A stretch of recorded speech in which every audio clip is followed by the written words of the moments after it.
અને નગરપાલિકા જે પ્રાઇવેટ પ્લોટ હોય, પ્રાઇવેટ માલિકીના પ્લોટ હોય ત્યાં તરત બધું લોડર ને ટ્રેક્ટર ને બધું લઈને પહોંચી જાય છે। તો અહીંયા આવી જગ્યાએ જે ધ્યાન દેવું જરૂરી છે અને લોકોની પરેશાની દૂર કરવાની જરૂર છે। આનો કાયમી ધોરણે એક ઉકેલ લાવવો જરૂરી છે। મારું નામ ભાર્ગવભાઈ મહેતા છે, હું આ જ વિસ્તારનો રહેવાસી છું, આગળ રહું છું।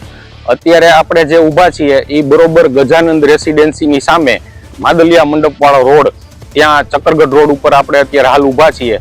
અહીંયા જે આ તમે કચરો જોઈ રહ્યા છો એ ગંદકીના ગંજ કાયમ માટે આ ખડકાયેલા રહે છે।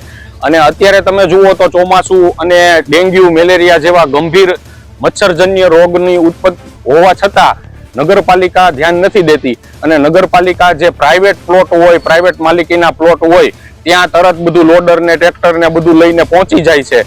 તો અહીંયા આવી જગ્યાએ જે ધ્યાન દેવું જરૂરી છે અને લોકોની પરેશાની દૂર કરવાની જરૂર છે। આનો કાયમી ધોરણે એક ઉકેલ લાવવો જરૂરી છે।